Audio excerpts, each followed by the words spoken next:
Welcome to Tell Me More Stories Told Is podcast. Get ready, because today we're taking a really adventurous journey Where are we headed? into this just wild world of big cat enthusiasts in America. You know, the one shown in the series Tiger King. Ah, Tiger King. Right. Quite the phenomenon. Exactly. Forget trying to wade through everything yourself. Mm. We're going to be your guides, hitting the most fascinating, honestly, the most outrageous parts of this really interconnected, kind of eccentric community. Sort of the highlight reel, but with all the context. You got it. The ultimate shortcut to understanding what really went down. Just for you. Well, what hits you first about Tiger King, I think, is just how unexpected this whole subculture is. Right. Who knew? Exactly. Before the show, I mean, most people probably had no idea about the scale of private exotic animal ownership in the U.S. or the people involved, these really passionate, sometimes unconventional individuals. And the series just throws us right into the deep end. It really does. It starts off focusing on this intense and sometimes just bizarre clash between two, dominant personalities. Joe Exotic and Carole Baskin. Precisely. Joe Exotic, the super flamboyant owner of the GW Zoo in Oklahoma, and then Carole Baskin, the CEO of Big Cat Rescue down in Florida. And that central conflict starts pretty early, right? Yeah. Baskin accusing Exotic of animal abuse. Yes, that's the initial spark. That accusation hangs over everything. So let's talk about Joe Exotic. What a character, huh? Owner of the Greater Wynwood Exotic Animal Park. Eccentric, yeah, that barely scratches the surface. Huh. No kidding. The series really gives us this, intimate look into his life, his relationships with John Finley and Travis Maldonado. And then later, Dylan Passage. Right. But it wasn't just the animals for Joe, was it? He was building this whole persona. Oh, absolutely. He was a master of self-promotion, cultivating this larger-than-life image. Running the zoo apparently wasn't quite enough. So he launched Joe Exotic TV. Yeah, broadcasting his life, his views, everything to this really dedicated following, and then just taking it to a whole other level. The presidential run. He actually ran for president. It really highlights the unique, almost self-contained, and ambitious world he'd built. Okay, now this is where the story, I think, really hooks people. That central conflict. The feud. Yeah, the documentary really hangs on this intense, years-long animosity between Joe and Carole. It was relentless. These two were just locked in this battle across state lines. You had Carole with Big Cat Rescue being super vocal, criticizing private breeders like Joe. Accusing them of mistreatment, exploitation. And Joe, well, he fired back just as hard, maybe even harder sometimes. Definitely. That constant back and forth, the accusations flying, getting more and more extreme. Yeah. That's really the engine driving that first season. And it's this feud, this very public, very personal fight that takes this incredibly dark, unexpected turn. Yeah, the series documents that escalation really well. It shows how the bad blood just spiraled way beyond, just insults and online rants. This is the twist, right? The one nobody really saw coming. This is what made Tiger King explode. The deep dive uncovers these shocking events that lead straight to Joe Exotic's conviction. And it wasn't just about the animal welfare stuff, though. That was definitely part of it. No, the main thing was the murder for hire plot. Targeting Carole Baskin. I mean, the self-proclaimed Tiger King, convicted of trying to hire someone to kill his biggest rival. It sounds like something out of a movie. It really does. And it's this stark reminder, isn't it, that underneath all the wild antics and the showmanship, there were very serious, very illegal things happening. Right. And beyond the murder for hire, he was also found guilty of other things. Yes, violating the Lacey Act, that's about trafficking illegal wildlife, and also the Endangered Species Act, which related to how he treated some of the protected animals, specifically tigers. And all that led to a pretty hefty sentence. Yeah, a significant 22-year federal prison sentence. Quite a dramatic fall for someone who, styled himself as the king. Okay, let's switch gears a bit. Carole Baskin. The other side of the feud. Exactly. On the surface, she's positioned as the opposition, right? CEO of Big Cat Rescue in Florida. Her mission, as she stated it, was ending private ownership, ending exploitation of big cats. Which naturally made her an adversary to breeders like Joe. And the series shows her making these very public accusations against operations like his, talking about alleged animal mistreatment. The show also digs into something else related to Carole, something much older. The disappearance of her ex-husband, Don Lewis. Exactly. This happened way back, years before the main events of Tiger King, but the documentary explores it. It looks into the various theories, the speculation around his vanishing in, 1997? Yeah.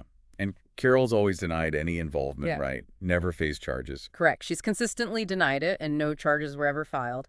But the series definitely brought that cold case roaring back into the public eye, fueling a lot of online speculation. Man, there are just so many layers to this whole thing. And it wasn't just Joe and Carole either. We meet this whole cast of, well, unforgettable characters. Oh, definitely. You've got Bhagavan Doc Antle with his TIGERS place, a very distinct operation. Right. And the John Reinke, the manager at GW Zoo, seemed like he'd seen it all. And Kelchi Safari, the zookeeper who had that terrible accident. Yeah, really dedicated. We also meet Rick Kirkham, the TV producer who was trying to make a reality show about Joe. And Jeff Lowe, who eventually took over the zoo from Joe. Can't forget him. Or Tim Stark, founder of Wildlife in Need. Yeah. Another complex figure in that world. Yeah, they weren't just background characters, were they? They each added something crucial to the story, showed different angles, highlighted how interconnected this whole community really was. Their individual stories, how they interacted, Mm-hmm. it really showed the unique dynamics in that world of big cat ownership. Definitely.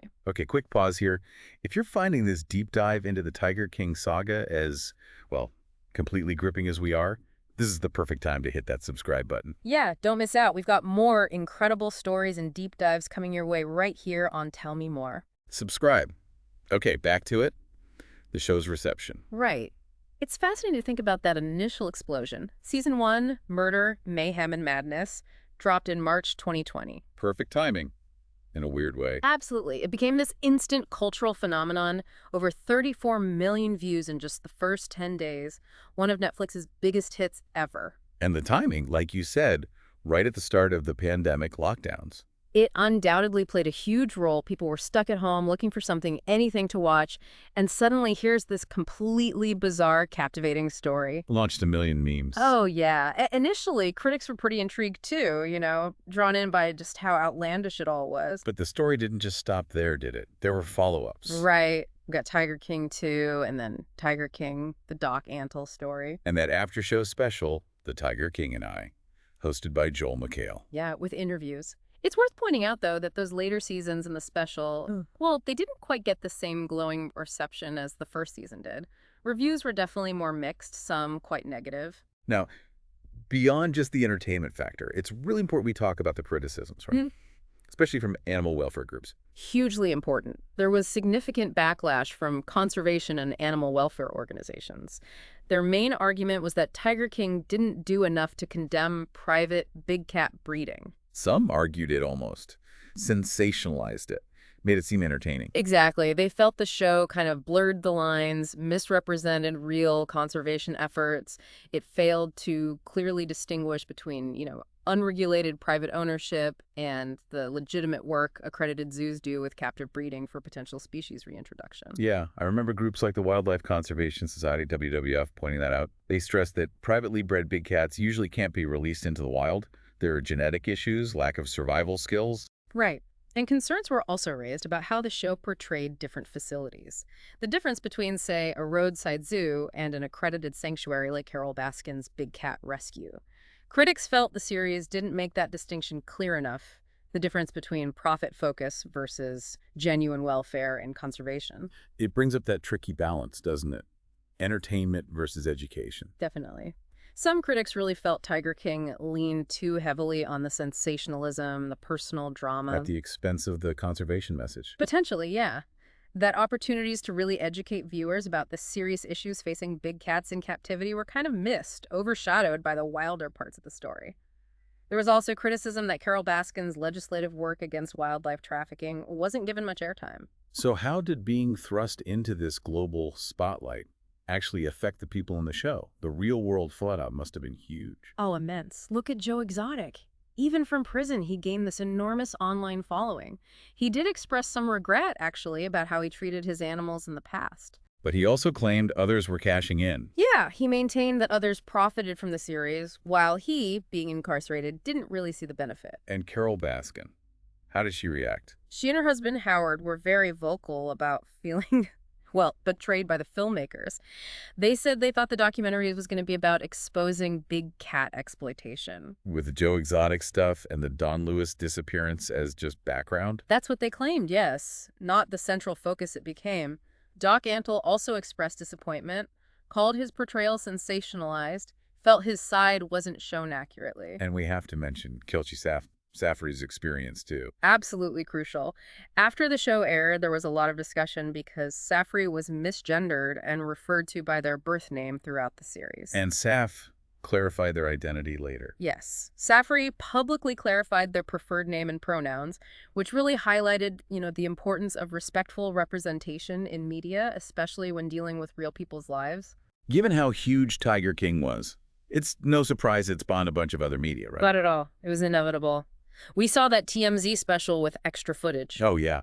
And didn't it even inspire a TikTok musical? It did. A whole musical on TikTok. Plus, there were announcements for various scripted series, other documentaries, though some of those never actually got made. But one that did get made was Joe versus Carole. That's right. The limited series starring Kate McKinnon as Carole Baskin. A fictionalized take on that infamous rivalry. Okay, now for something truly unique, a situation that just perfectly captures how massive this whole thing got. It even reached the White House. Ah, you're talking about the pardon question. Yeah. Here's the fun fact. During a COVID-19 press conference, believe it or not, President Donald Trump, the actual president, was asked if he'd consider pardoning Joe Exotic. It's almost unbelievable when you think about it, isn't it? Totally surreal. The President of the United States, in the middle of a global pandemic briefing, fielding questions about potentially pardoning a convicted felon who became famous from a Netflix show.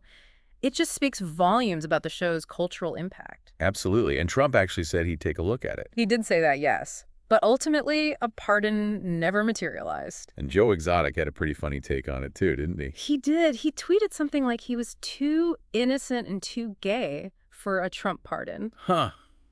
You really couldn't make this stuff up if you tried. It just perfectly encapsulates the bizarre, far-reaching ripples of Tiger King. How this seemingly niche subject just exploded into the mainstream and somehow intersected with national politics. Wild. So wow, as you can hear, this deep dive into the world of Tiger King, it's revealed this incredibly fascinating, really complex story. It's packed with these larger-than-life people, unbelievable twists. Jaw-dropping moments. Totally. And beyond all the personal drama and the legal stuff, it really forces us to think about some big questions, doesn't it? Definitely. Questions about our attitudes towards owning animals, especially exotic ones, the ethics involved. And also how we consume media, right? That line between entertainment and responsible storytelling, particularly when you're dealing with sensitive issues like animal welfare and conservation. It's a lot to unpack. Which leads to a good question for our listeners. What parts of this deep dive really stood out to you? What surprised you the most, or what are you maybe still thinking about? Yeah, what resonated? Yeah. And here's one last thought for you to kind of mull over. Beyond the sheer spectacle and the unforgettable characters, what does the whole Tiger King phenomenon and all its weird, captivating glory tell us about our society today? Our fascination with the unusual, the kinds of stories that just grip us in this digital age. Something to think about. Definitely. Well, thanks for joining us on this wild ride into Tiger King. We'll catch you next time on Tell Me More Stories Told As podcast.